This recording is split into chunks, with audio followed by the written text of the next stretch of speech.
இந்த தகவல்களை ஒரு வழக்குக்காக கேட்கிறேன், இந்த தகவல்களை ஒரு வழக்குக்காக கேட்கிறேன், என்னுடைய பிஹெச்டி தீசிஸ்க்காக கேட்கிறேன் அப்படின்னு ஒரு காரணம் இருக்கணும்ல. ஏன்னா ஒரு தகவலை கேட்கும் போது அரசினுடைய ஒட்டுமொத்த துறைகளும் அதுக்கு பணி பண்றாங்க.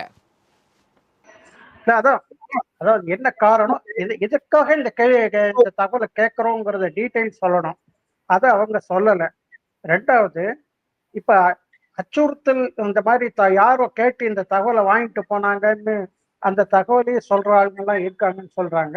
ஏன்னா அவர் கொலை மிரட்டலாம் அச்சுறுத்தல் வரல. அதே மாதிரிதான் இந்த மாதிரி ஒரு தகவலை சொன்னா யார் மேல வழக்கு இருக்கோ அவங்களுக்கு கூட அச்சுறுத்தல் வரலாம் இல்லையா? அதனால்தான் வந்து யார் கேட்பவரின் தன்மை, உண்மைத்தன்மை இதெல்லாம் வச்சுதான் இந்த தகவலை சொல்லுவாங்க. அதர்வைஸ் தகவலை சொல்ல மாட்டாங்க. ஒண்ணு, தகவல் கேட்கக்கூடியவருடைய உண்மைத்தன்மையை வச்சுதான் தகவல் கொடுக்கணும்னு இருக்கா ஒரு சிட்டிசனுக்கு? இல்ல அப்படி இல்ல. அதான் இப்ப அவர் வந்து காரணம் சொல்லணும்ல, இந்த காரணத்துக்காக நான் கேட்கிறேன் அப்படின்னு சொல்லணும்ல. அது தெளிவா விளக்கினாதானே சொல்லுவாங்க. நீங்க சொன்ன மாதிரி கள்ளக்குறிச்சியில் இருக்கிறவர் வந்து திருவாரூர் எம்பி சம்பந்தப்பட்ட கேள்வி கேட்டாருன்னா அவங்க வந்து சந்தேகப்படுவாங்கல்ல, எதுக்காக கேட்கறாங்க, இவருக்கு அதுல என்ன நோக்கம் அப்படின்லாம் பார்ப்பாங்க இல்லையா? இப்ப தமிழ்நாடு ஆல் இந்தியா சிம்பிளா கேட்கிறேன் ராகவன் சார், நான் சிம்பிளா கேட்கிறேன். நீதிமன்றத்துக்கு இப்போ தகவல் அறியும் உரிமை சட்டத்துக்கு நம்ம போடுறோம், தகவல் ஆணையருக்கு போடனா கூட அதை அந்த துறையில அந்த ரெஜிஸ்டர் தான் ஆணையரா இருக்க போறாரு, சம்திங் இருக்க போறாரு, டீட்டெயில் இருக்க போகுது, டீட்டெயில் இருக்க போகுது. தமிழ்நாட்டில் ஃபாஸ்ட்ராக் நீதிமன்றங்களில் இத்தனை எம்எல்ஏக்களுடைய வழக்கு இருக்கு, எம்பிக்களுடைய வழக்கு இருக்கு அப்படின்னு எளிதாக கொடுத்துட்டு போகலாம். அது அவர் எதுக்கும் பயன்படுத்திக்கிட்ட போறாரு. இல்லைன்னா இல்லை என்றால் கூட விவாத நிகழ்ச்சியில பங்கெடுத்து எம்எல்ஏக்களும் எம்பிக்களும் இப்படி இருக்கிறாங்க அப்படின்னு ஒரு பட்டியலை கொடுக்கறதுக்காக அவர்களுக்கு தேவைப்பட போகுது. அதை கொடுக்கறது நீதிமன்றத்திற்கும் ஏன் பிரச்சனையா இருக்கு?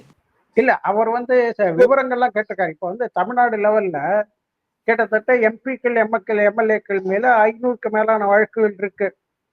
இதுல வந்து ஒரு 20 வழக்குகள் வந்து ஊழல் சம்பந்தப்பட்ட வழக்குகள், ஊழல் வழக்குகள், கிரிமினல் வழக்குகள் ரெண்டுமே இருக்கு.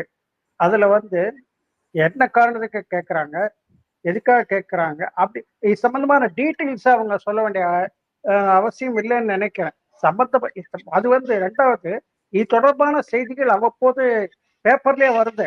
இந்த ஊழல் எம்பிஎம்எல்கள் ஊழல் வழக்குல வந்து இந்த நிலையில இருக்கு, இத்தனை வருஷத்துல இந்த வழக்கு தான் தீர்த்திருக்காங்க, மேலும் மேலும் வழக்கு வந்துகிட்டே இருக்கு அப்படிங்கிற செய்தி வருது. இதை உச்ச நீதிமன்றம் சுட்டி காட்டுது, உயர் நீதிமன்றம் இப்ப செய்தியை கொடுக்குறாங்க. இப்ப அதன்படி பாத்தீங்கன்னா இப்ப இந்த 500 வழக்குல ஒரு 20 வழக்கு தான் ஊழல் வழக்கு. இந்த ஊழல் வழக்குல விசாரணை நடந்துட்டு இருக்குங்கிற ஒரு தகவலை வந்து தமிழ்நாடு அரசே வந்து நீதிமன்றத்துல சொல்லுது. சில வழக்குகள் விசாரணையில் இருக்கின்றன, சில வழக்குகள் இன்னும் எடுத்துக்கொள்ளப்படாமல் இருக்காங்க. இதுல கூட அரசியல் இருக்கு. அதன் காரணமாகத்தான் இந்த மாதிரி ஒரு இந்த வழக்குகளை விசாரிப்பதுல ஒரு தாமதம் இருக்கு. அது உண்மை இல்லைன்னு மறுக்கல. ஆனா விசாரிக்கையில தாமதம் இல்ல சார், அந்த டீடைல் கொடுக்கறதுல மெஜிஸ்ட்ரேட் நீதிமன்றங்கள்ல எத்தனை நடைபெறுது, ஃபாஸ்ட் ட்ராக்ல எங்க நடைபெறுது, சப்கோர்ட்ல எவ்வளவு நடைபெறுது, டிஸ்ட்ரிக்ட் கோர்ட்ல, இது ஒரு ஈஸியான மாடல்ல தானே இருக்க போகுது. ஆமாமா, அது பொதுவான அளவுல இப்ப 500 வழக்கு இருக்கு, 20 வழக்கு இந்த இதுல இருக்கு, இத்தனை வழக்கு விசாரணை நிலையில இருக்கு அப்படின்னு சொல்லுவாங்களே தவிர தனித்தனி விவரங்கள் தரமாட்டாங்க. தனித்தனி விவரங்கள் வந்து அவங்க சில விஷயங்களை ரகசியமா தான் வச்சுப்பாங்க. ஏன்னா உங்களுக்கு வந்து இது கரப்ஷன் கேஸ், இது கேட்டால் தகவல் தர வேண்டும். ஆனால் என்ன தகவல் தரலாமோ அதையாவது கொடுத்துருக்கலாம், அவங்க தரல. அவங்க என்ன காரணத்துக்காக மறுத்தாங்கன்னு தெரியல. அதே நேரத்துல இவர் என்ன நோக்கத்துக்காக கேட்டாருங்கிறது வெளிப்படையா தெரியல. ஏன்னா தகவல் அறியும் சட்டமே அதோட நோக்கமே வந்து ஊழல் தடுப்பு, வெளிப்படைத்தன்மையா இருக்கிறது. மூணாவது, அரசுக்கும் குடிமக்களுக்கும் ஒரு நல்லுறவு ஏற்படுத்து. இதெல்லாம் ஒரு நோக்கமா வச்சுதான் அந்த சட்டமே வந்தது. அதுல வந்து இப்ப எல்லாரும் போற போக்கில் இப்படி கேள்வி கேட்டு போறாங்க. அதனால வந்து அது என்னன்னு பார்த்துதான் அவங்க அதை பைசல் பண்ணுவாங்க. அதனால இதுல வந்து இதை ஒரு பெரிய ஒரு குறையா சொல்ல முடியாது. சில விஷயங்களை அவங்க வந்து தெளிவா பதில் சொல்லுவாங்க. சார் சொன்ன மாதிரி சில விஷயங்கள்ல உங்கள்கிட்டயே போதுமான தரவுகள் இல்லை. அது அந்த தகவல் ஆணையமே முழுமையாக ஒரு தரவுகளோட செயல்படல. அதான அர்த்தம் இப்ப. சரி அதனால சார். இப்ப என்ன பண்ணலாம்? இந்த மாதிரி தகவல் கிடைக்கல அப்படின்னா என்ன பண்ணலாம்? அதனாலதான் கிடைக்கலன்னு ஒண்ணுதான் அவர் கோர்ட்டுக்கு போயிருக்காரு. கோர்ட்ல வந்து இந்த மனு விசாரணை எடுத்துட்டு இருக்காங்க. அது வந்து எப்ப விசாரணைக்கு வருது இல்ல தள்ளுபடி ஆகுதா, தள்ளுபடி. அதெல்லாம் வந்து தள்ளுபடி ஆயிடுச்சு. அவ்வளவுதான். ம். ஏன்னா நீங்க சொல்ற மாதிரி ஒரு காரணகர்த்தா என்னன்னு பார்க்கணும். ஒண்ணு. ரெண்டாவது, சரி, இப்ப நான் கேட்கிறேன், இதை தெரிஞ்சுக்கிட்டு அவர் என்ன பண்ண போறாரு? எல்லா அரசியல் கட்சியிலையும் ஊழல் எம்பிக்கள் எம்எல்ஏக்கள் இருக்கத்தான் செய்யறாங்க. இந்த இந்தியால வந்து ஊழலே இல்லாத அரசியல் கட்சிகளை விரல் விட்டு எண்ணிவிடலாம்.